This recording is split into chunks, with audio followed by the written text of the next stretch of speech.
It's time for us to begin to understand God, who is spirit. There is something called the presence of God.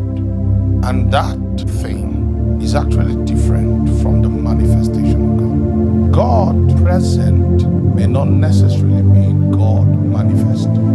The presence of God speaks of the spiritual availability of God.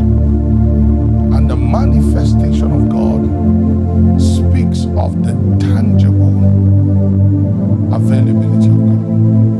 Now, God may be present, but that doesn't mean God is manifest. Contrary to what a lot of people think, if God is present in a place, you may never know He's there.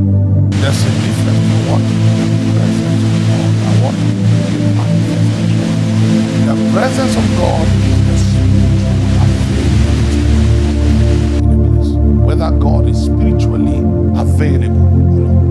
Now, this has nothing to do with the mental, conscious, or physical realm. We're talking about the realm of sources, the realm of intangibility, the realm that cannot be discerned by the physical. If the presence of God is in a place, it is from that realm. However, the fact that the presence is available doesn't mean, sir, that presence can be discerned. So, we cannot necessarily judge the presence of God by the feeling it brings, because this spiritual presence doesn't bring feelings with it. It is present yet concealed. And that is why to even discern that presence, you need to be in the spirit. The Bible says spiritual things are what? Spiritually what? Discerned. Has nothing to do with goosebumps. Has nothing to do with the sound of the music.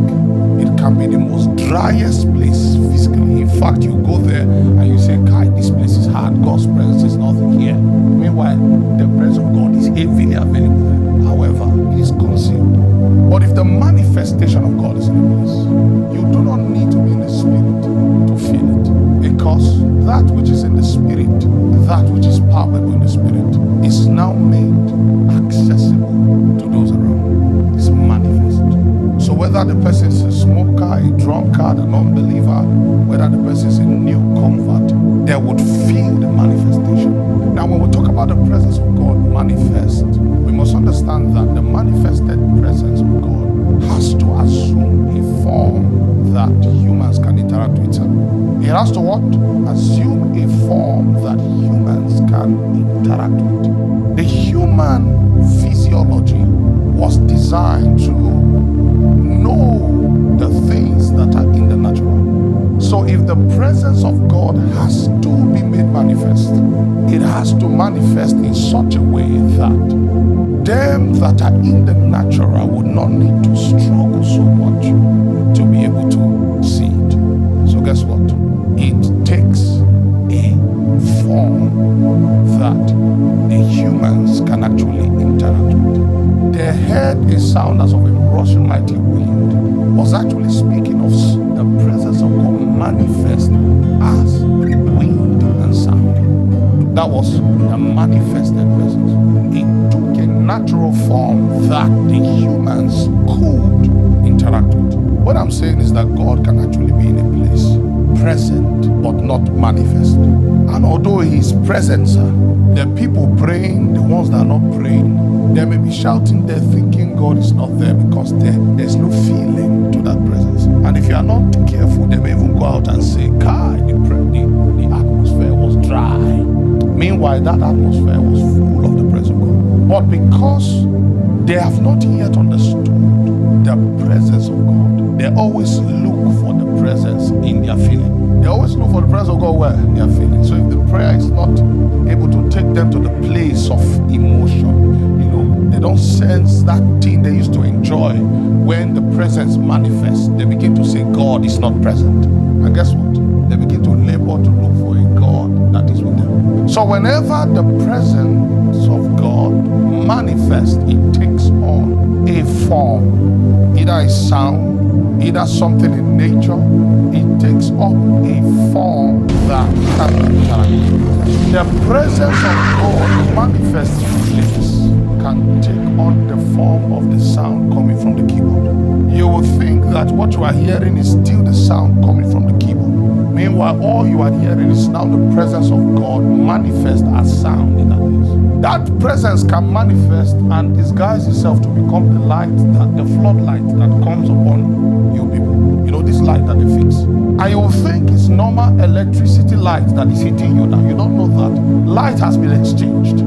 Both the bush and the fire were supernatural. That was why the fire could not consume the bush. It takes on any form. The manifestation of the Spirit of God is given, sir, to each of us to profit.